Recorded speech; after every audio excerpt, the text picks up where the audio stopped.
என்ன அப்படின்னா, இப்போ வந்து டிஎம்கே வந்து பார்த்தோம் அப்படின்னா, டெல்டா. அதாவது டெல்டா சைடுல வந்து பார்த்தோம் அப்படின்னா, டிஎம்கேவோட கோட்டை அப்படின்னு சொன்னா டிஎம்கேவ அடிச்சுக்கவே முடியாது அந்த இடத்துல. எப்பயுமே வந்து டிஎம்கே அங்க ஜெயிச்சுக்கிட்டு தான் இருக்காங்க அப்படின்ற ஒரு செய்தி இருக்கு. செய்தி இல்ல, அது உண்மதான் அது. இந்த சைடு பார்த்தோம் அப்படின்னா, அதாவது அதிமுகவுக்கு வந்து பார்த்தோம் அப்படின்னா, கொங்கு மாவட்டங்கள். அதாவது கொங்கு சைடுல உள்ளது எல்லாமே நம்ம வந்து அதிமுக அவங்களோட கோட்டை அப்படின்னு சொல்லலாம். இப்போ 2 பேரோட கோட்டை இருக்கா?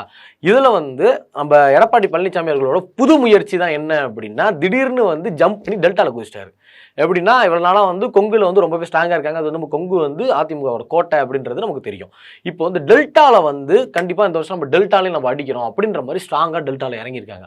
இது எப்போ அப்படின்னு பார்த்தா ரீசன்ட் தஞ்சாவூர் நேரடி கொள்முதல் நிலையம். அங்க வந்து யாருக்குமே சொல்லாம திடீர்னு எடப்பாடி பழனிசாமி அவர்கள் வந்து ஒரு விசிட் ஒண்ணு போட்டு விட்டாங்க.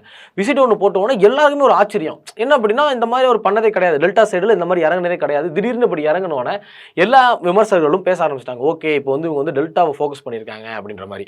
அது மட்டும் இல்லாம நம்ம எடப்பாடி பழனிசாமி அவர்கள் வந்து ஒரு அவங்க டீம் கிட்ட வந்து ஒரு லிஸ்ட் ஒன்று கொடுத்துருக்காங்க. அதாவது ஒரு ஸ்டேட்மெண்ட் எல்லாமே எடுத்திருப்பாங்கல்ல, ஸ்டேட்மெண்ட் லிஸ்ட் கொடுத்துருக்காங்க. அதுல என்ன அப்படின்னா, இதுவரைக்கும் அதிமுக, திமுக 2 பேருமே வந்து அந்த டெல்டா சைடு நிக்கிற இடத்துல என்ற அளவுல தான் வந்து நம்ம அதிமுக வந்து தோல்வி அடைஞ்சிருக்காங்க. அதாவது கொஞ்சமா தான் தோல்வி அடைஞ்சிருக்காங்க.